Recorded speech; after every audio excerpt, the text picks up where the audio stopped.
En fait, le concept maison de justice est une nouveauté. Ça veut dire tout simplement, dans notre langue, maison de médiation. C'est venu dans le cadre de la réforme du secteur de la justice, quand le ministère de la Justice, qui était dirigé à l'époque par Maître Sako, a décidé de mettre en place des maisons de justice pour rapprocher plus la population le justiciable de la justice. En ce moment, on s'est rendu compte que les juridictions de droit commun, telles que les TPI, les cours d'appel et les cours suprêmes, sont très coûteux. Donc, on est revenu sur les maisons de justice pour que la population puisse avoir accès à la justice sans rien payer. Par exemple, au niveau d'une maison de justice, d'abord, c'est un service qui est bien organisé. Il y a le service technique, il y a le service d'appui, il y a une unité de coordination dont je suis membre.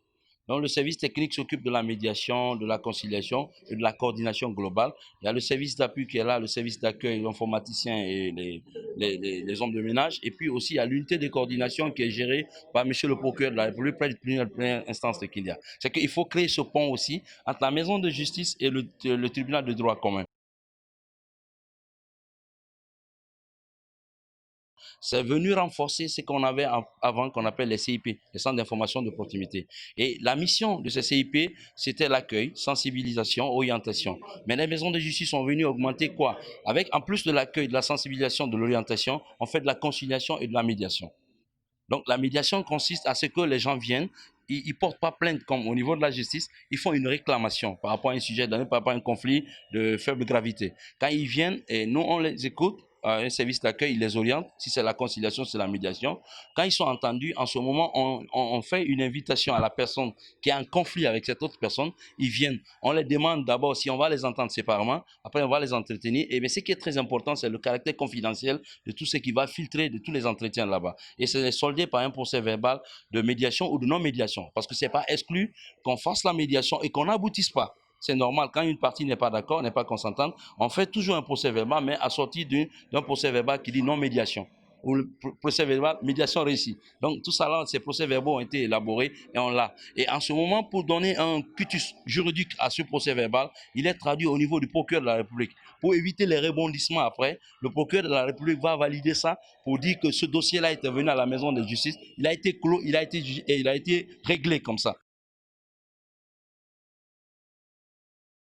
Dans le cadre un peu de la vulgarisation des actions des maisons de justice, pour que plus de population ait accès à ces maisons de justice, nous faisons des tables rondes, nous avons des documents, des flyers, des kits qu'on donne, et puis on fait des émissions interactives à la radio pour que la population comprenne l'utilité de cette maison de justice. Mais il faut avouer qu'au départ, ce n'était pas facile.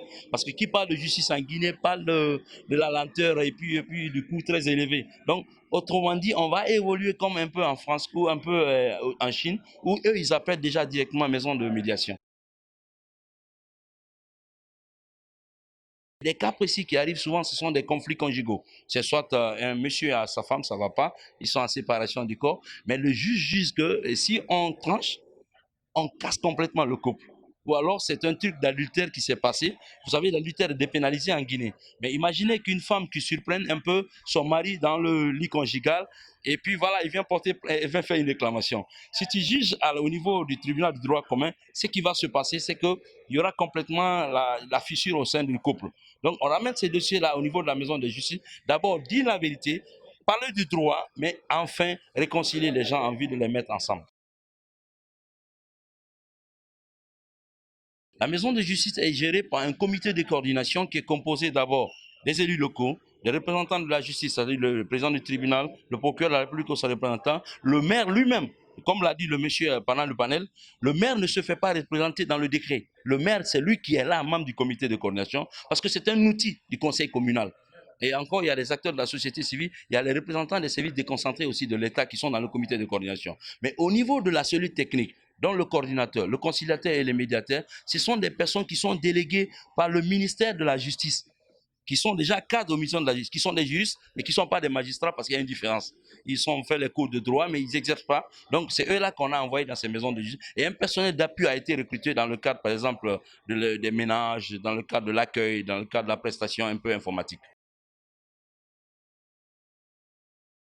C'est un conflit de voisinage, mais ça rentre un peu dans le domanial. C'est-à-dire que vous avez votre concession là, il a sa concession, votre latrine qui est là, les dos de ruissellement et puis des déchets, ça passe de l'autre côté, c'est pas bon et tu as déjà fait ta clôture, le monsieur n'a pas de clôture, c'est compliqué. Donc c'est des histoires comme ça qui arrivent souvent dans nos ménages parce que la ville n'est pas complètement lotie, on ne sait pas, les canaux ne sont pas installés, tout ça là, des égouts n'existent pas. Donc c'est des conflits comme ça qui sont arrivés parce que vous êtes dans votre concession, dans votre cour, le monsieur il est dehors, il n'est pas dans une clôture, voilà, les déchets là, ça sent mauvais, il est venu. Donc le monsieur, quand il a été interpellé, pour un départ, l'alternative qui a été trouvée, c'est de faire un puits perdu là, pour que les eaux de ruissellement rentrent dedans. Mais après, à long terme, on a trouvé un petit canal qui permet d'accéder jusqu'au caniveau.